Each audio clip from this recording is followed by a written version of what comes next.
Jusqu'à 9h, Good Morning Business. Et à 7h47, c'est Luc Châtel, ancien ministre, président de la plateforme automobile, qui est notre invité. Luc Châtel, bonjour. Bonjour. Vous êtes inquiet, Luc Châtel, parce que vous avez vu que dans les cartons du gouvernement, vous étiez encore à une réunion autour de Barbara Pompili samedi dernier. Il y a cette proposition de la Convention citoyenne d'une taxe sur le poids des véhicules, 4,4 milliards d'euros qui pèserait sur l'industrie automobile. Emmanuel Macron a promis qu'il appliquerait cette mesure. Bruno Le Maire dit le contraire. Pas de nouvel impôt. Il faut croire Emmanuel Macron ou Bruno Le Maire? Si vous voulez, ce que nous disons, nous, c'est qu'il faut d'abord de la stabilité dans les décisions.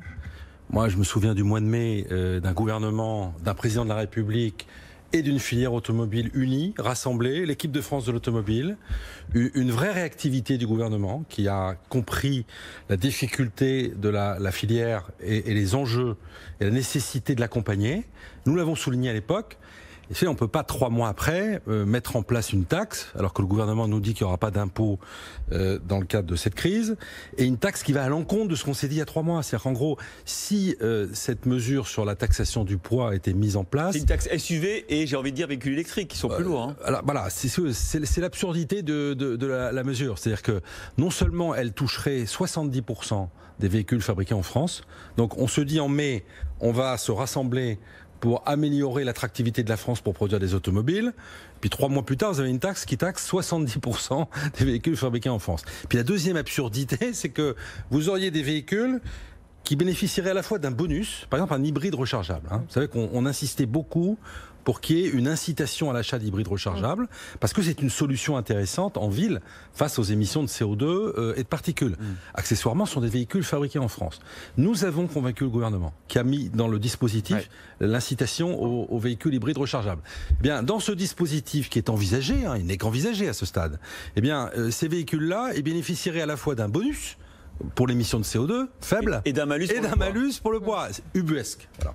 Oui, voilà, ce que vous redoutez, c'est une réduction des subventions d'achat dans le projet de loi de finances pour 2021.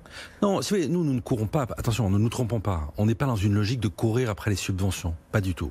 Ce qu'on a dit au mois de mai, c'est que quand vous êtes à zéro dans les usines, une crise sans précédent, il fallait un électrochoc et il fallait qu'au déconfinement, les consommateurs reviennent dans les concessions. On parle d'une baisse de production quand même de 40 ou 50% cette année. Alors, cette année, il faut être conscient de ça. C'est qu'aujourd'hui, l'activité a plutôt repris, puisque notre plan de marche, les usines sont aujourd'hui chargées à 90 à 95%. Alors, c'est vrai que s'il n'y avait pas eu le Covid, on se dirait, par rapport à l'année dernière, moins 10%, c'est un désastre. Mais quand on vient du mois d'avril et de mai, on se dit qu'il y a eu une remontée qui est plutôt encourageante.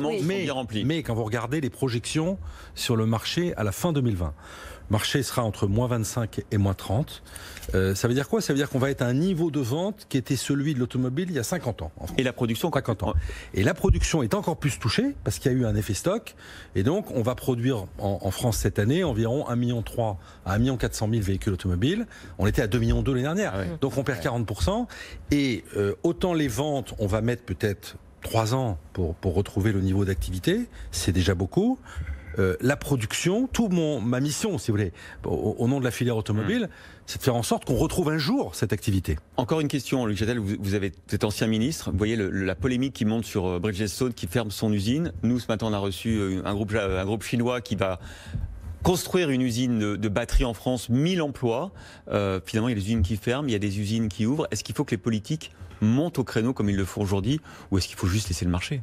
D'abord, si on prend un peu de recul, des usines qui ferment et des usines qui ouvrent, c'est l'économie d'aujourd'hui. Voilà. Et toute notre tâche, à la fois les décideurs politiques, que je ne suis plus, et les responsables d'entreprise, c'est d'anticiper cela. Et c'est de faire en sorte que ça se fasse en tuilage, si je puis dire. C'est-à-dire que, et notre mission aujourd'hui dans l'industrie automobile, c'est de faire en sorte que les emplois qui vont disparaître, soient remplacés par des emplois qui vont émerger. Et donc de former les salariés à ces futurs métiers. C'est du bon sens, mais c'est pas le discours politique. Non. Alors ensuite sur l'affaire de Bridgestone, si vous voulez, je crois qu'il faut séparer 2 sujets.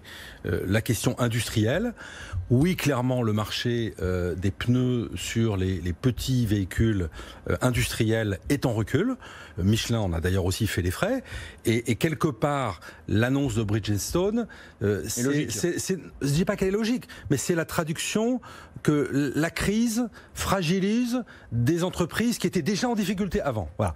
Puis il y a un deuxième sujet qui n'a rien à voir et qui est peut-être plus important, c'est la question de la responsabilité sociétale des entreprises. C'est-à-dire, ok, il y a une réalité industrielle, mais ensuite il y a une responsabilité de l'entreprise. Et l'entreprise, comme je le disais il y a une minute, elle doit anticiper avec les pouvoirs publics, avec les représentants des salariés, ce genre de mutation. C'est ce que fait Michelin, c'est ce que fait Renault, c'est ce que fait PSA, et c'est la mission de la filière automobile. Merci beaucoup Luc Châtel, président de la plateforme automobile, d'être venu ce matin dans Good Morning Business.